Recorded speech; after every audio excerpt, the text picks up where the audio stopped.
Good morning students. Biology class में मैं Sunaina ma'am आपका स्वागत करती हूँ। स्टूडेंट्स, आज हम लोग लघु बीजाणु जनन के बारे में स्टडी करेंगे, क्योंकि हमारा पहले का क्लास में देखे होंगे कि हम लोग पुष्पीय पादपों में लैंगिक जनन की बात कर रहे थे। और लैंगिक जनन जो होता है वो कहाँ होता है, तो पुष्प के अंदर होता है, जो कि हम पराग कोश में देखते हैं, जिसमें कि बहुत सारे पराग कण क्या होते हैं, निर्मित होते हैं। इन पराग कण को हम लघु बीजाणु जनन भी कहते हैं, जिसे माइक्रोस्पोरोजेनेसिस कहते हैं। तो यहाँ हम स्टूडेंट्स ये देखेंगे लघु बीजाणु जनन या पराग कोश का जो निर्माण होता है वो लघु बीजाणु धानी के अंदर होता है। यानी कि बोलिए आप लघु बीजाणु धानी के मातृ कोशिका में जब अर्धसूत्री विभाजन होता है तभी हम क्या करते हैं, पराग कण का निर्माण करते हैं। तो ये पराग कण मातृ कोशिका या लघु बीजाणु जनन से क्या करता है, यानी कि फर्टिलाइजेशन करता है। तो कैसा फर्टिलाइजेशन करता है कि इनकी जो संख्या होती है वो क्या होती है, द्विगुणित होती है, यानी डिप्लॉइड होती है। ठीक है, यानी कि इसमें भी क्या होते हैं, 2 डॉटर सेल्स होते हैं, 2 पुत्री कोशिकाएं होते हैं। अर्थात इनके केंद्रक में जो है 2x या आप गुणसूत्र यानी कि क्रोमोजोम्स की क्या होती है, उपस्थिति होती है। और ये आपस में क्या करते हैं, अर्धसूत्री विभाजन करते हैं, मियोसिस डिवीजन करते हैं, और जिसके परिणाम स्वरूप जो है पराग कण का निर्माण करते हैं। तो इनकी जो संरचना होती है ये क्या होती है, टेट्राड्स होती है, यानी कि चतुष्कोणीय बोल सकते हैं आप। तो ये जो देखिए आप इनका जो संरचना देखिएगा 4 कोना होगा, जिसे कि हम क्या कहते हैं, चतुष्कोणीय बोलते हैं। तो हमने यहाँ आपको क्या दिखाया है कि एक लघु बीजाणु धानी का जो है हमने अनुप्रस्थ काट लिया है, अनुप्रस्थ काट में काट करके दिखाया है कि हम लघु बीजाणु धानी की संरचना को किस तरह से प्राप्त कर सकते हैं। तो ये जो मातृ कोशिका होती है किसकी, लघु बीजाणु जनन की, ये अर्धसूत्री विभाजन के द्वारा लघु बीजाणु जनन का क्या करेगा, निर्माण करेगा। और ये लघु बीजाणु चतुष्कोणीय होते हैं, और चतुष्कोणीय हो करके क्या करते हैं, ये धीरे धीरे आपस में मियोसिस डिवीजन के द्वारा संलयन करेंगे। ठीक है, यानी कि ये दोनों और ये दोनों आपस में संलयन करेंगे, और संलयन करने के पश्चात क्या होता है, पराग कण का निर्माण होता है। यानी कि ये जो पराग कण जो होते हैं वो पराग कोश के अंदर होते हैं। जैसे जैसे पराग कोश क्या होते हैं, मैच्योर होते हैं, परिपक्व होते हैं, और वो प्रस्फुटित हो करके माइक्रोस्पोर्स को क्या कर देते हैं, स्वतंत्र कर देते हैं। तो इस तरह से हम स्टूडेंट्स आगे हम ये देखेंगे कि लघु बीजाणु जनन जो होता है उनकी आखिर संरचना क्या होती है। तो ये संरचना आपको हमने दिखाया है, तो हम यहाँ दे देंगे structure of micro sporogenesis, microsporogenesis. तो हम क्या देखेंगे कि ये जो लघु बीजाणु जनन जो होते हैं इनकी संरचना कैसी होती है। तो इसकी संरचना की हम बात करें तो एक अगर हम टिपिकल लघु बीजाणु जनन या एक टिपिकल पॉलेन ग्रेन्स की अगर बात करें तो इनकी जो संरचना होती है प्रारंभिक अवस्था में क्या होती है, गोलाकार होती है।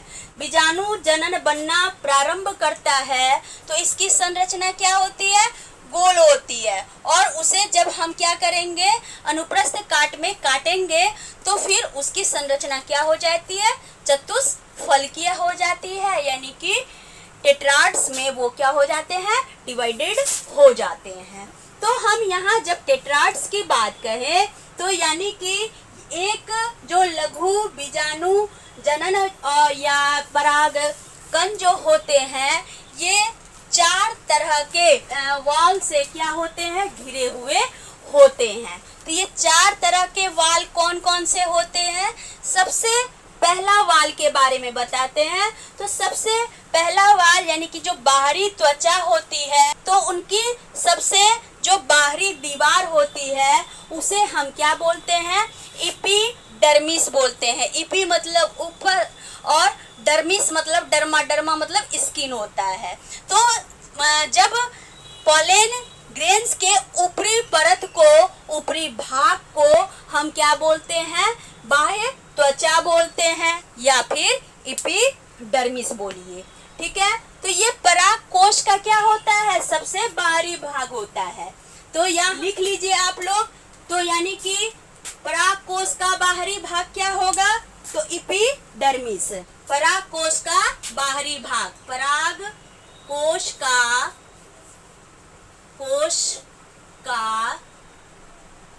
बाहरी भाग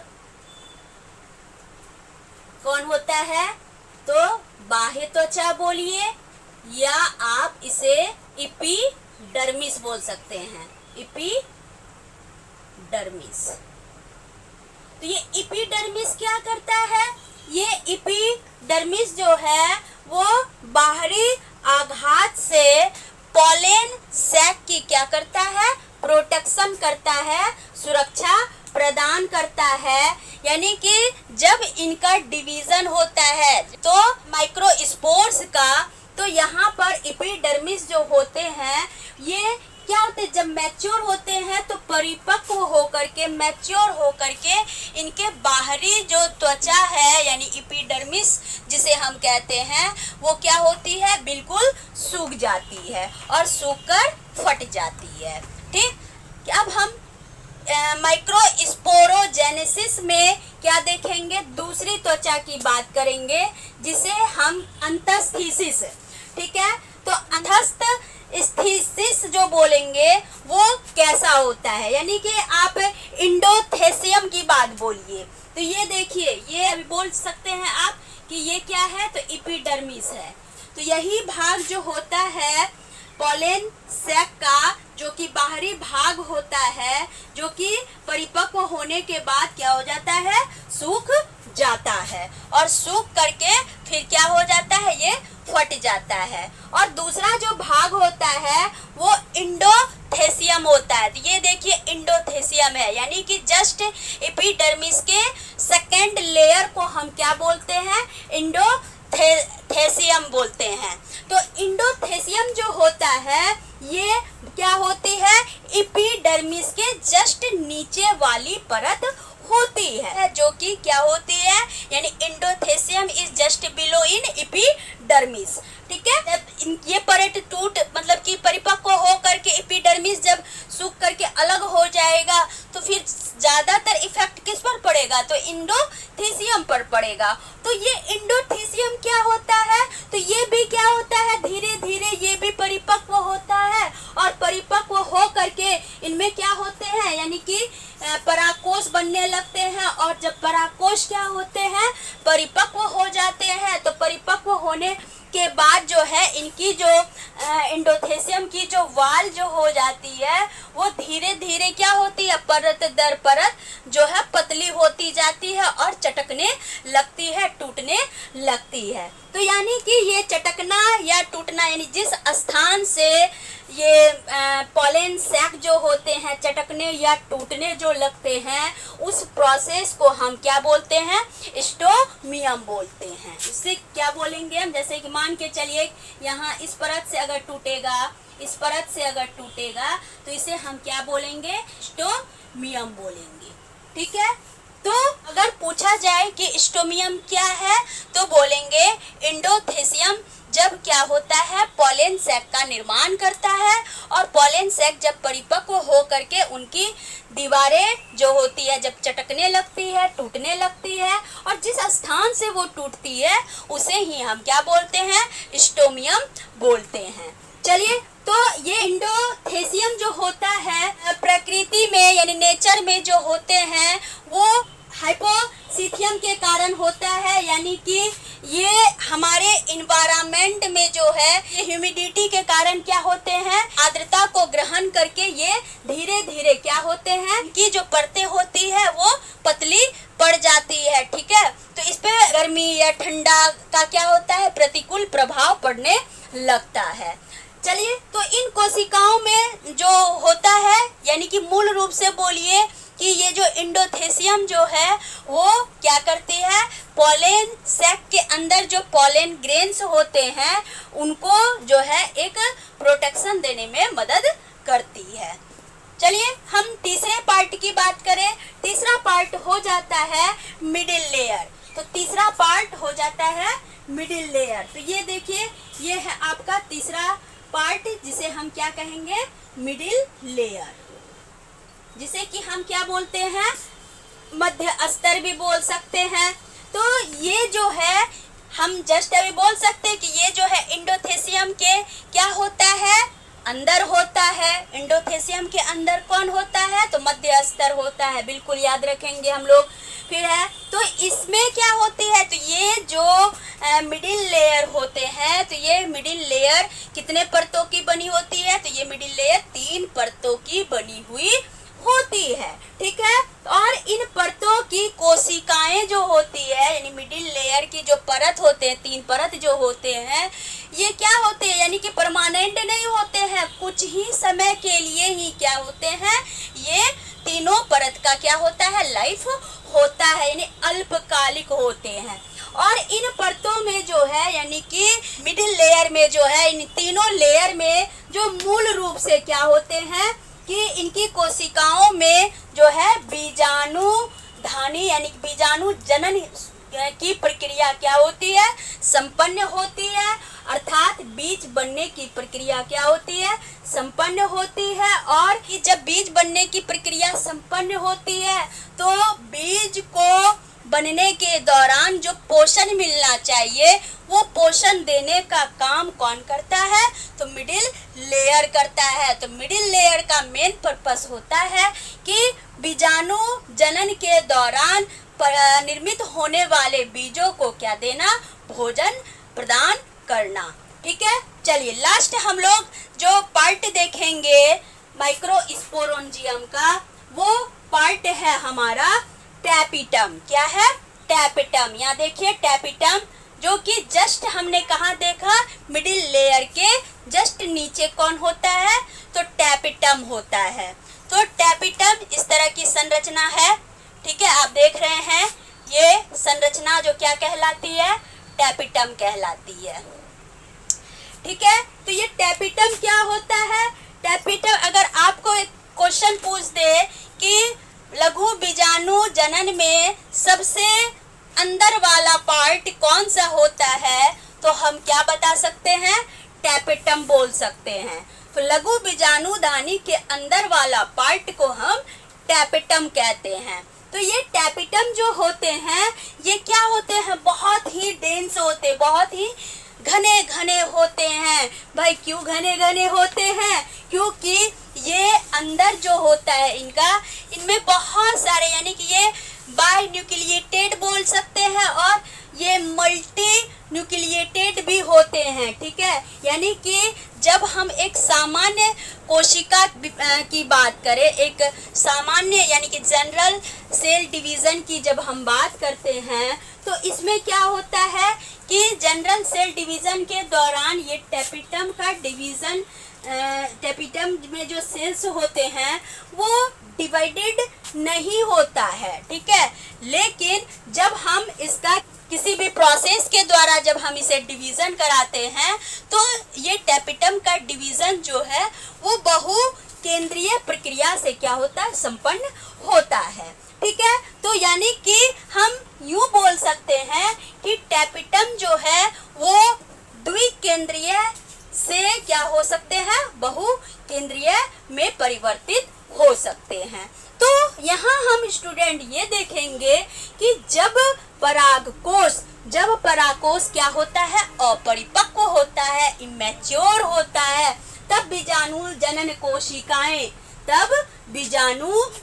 कोशिकाएं क्या होती है, लघु बीजाणु धानी के केंद्र में उपस्थित होती है। तो बीजाणु जनन कोशिकाओं में मूल रूप से हम यूं कहेंगे कि लघु बीजाणु कोशिकाएं जब विकसित होना शुरू होती है तो ये मूल रूप से क्या करते हैं, 2 प्रकार के कार्य करते हैं। कौन?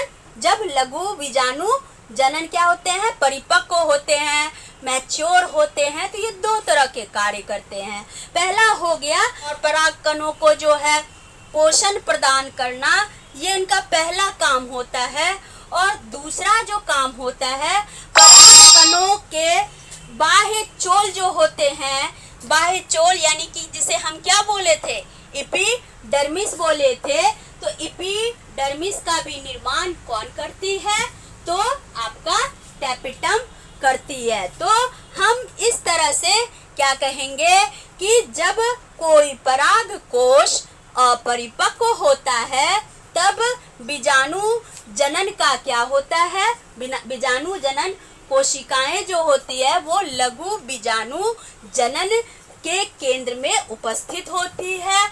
और ये लघु बीजाणु जनन जो होते हैं ये पूर्ण रूप से क्या करती है, 2 तरह का कार्य करती है। पहला कार्य क्या करती है, परागकोण और उनके जो भी आसपास के जो अंग होते हैं उनका निर्माण करना, उनको पोषण प्रदान करना। और दूसरा क्या होता था, परागकण के बाह्य चोल यानी कि जिसे हम बाह्य चोल, यहाँ देखिए ये है बाह्य चोल, ठीक है, जिसे हम क्या बोलते हैं, एक्साइन बोलते हैं, ठीक है। और ये अंदर वाला चोल है जिसे हम क्या बोलते हैं, यूटाइन बोलते हैं, ठीक है। तो ये एक्साइन और यूटाइन जैसे जो एक्सटर्नल जो लेयर होते हैं वो कब मतलब कि निर्मित होता है, जब परागकोश क्या होती है, अपरिपक्व होती है। तो इस तरह से स्टूडेंट्स हमने क्या देखा कि एक लघु बीजाणु धानी जो होते हैं वो अपनी संरचना को अलग अलग स्तर पर अलग अलग तरह से क्या करते हैं, प्रदर्शित करते हैं, जिसमें कि हम अलग अलग पार्ट में क्या देखते हैं कि लघु बीजाणु धानी या अंततः क्या होता है, पॉलन सैक का निर्माण करता है। तो इस तरह से हमने स्टूडेंट आज के क्लास में देखा कि एक फ्लावर के अंदर जो है हम कैसे पॉलन ग्रेन्स को जो है निर्मित करते हैं और कैसे उससे नए प्लांट्स के उत्पत्ति होती है, ठीक है। फिर हम लोग नेक्स्ट क्लास में जानेंगे और भी डिटेल से कि लघु बीजाणु और जो उनके अंदर परागकण होते हैं आखिर ये कैसे बनते हैं और कैसे इनके बीच जो है संलयन होता है, ठीक है। आज इतना ही, उम्मीद करती हूँ कि आज का वीडियो आपको अच्छा लगा होगा। अगर किसी को किसी प्रकार की अगर कोई परेशानी हो समझने में तो आप प्लीज़ कमेंट कीजिए। और आप जो भी बायोलॉजी के स्टूडेंट हैं वो हमारे चैनल को सब्सक्राइब कर ले, लाइक करें और अधिक से अधिक आप लोग शेयर भी करें। सब्सक्राइब इसलिए कर लें कि डेली का डेली हमारा वीडियो आप में अपडेट होता रहे, आप में जाता रहे और आप घर बैठे इस कोरोना काल में जो है हमारे वीडियो का आनंद उठाते रहें। Thank you for watching. आप लोग घर में रहिए, स्वस्थ रहिए। बाय।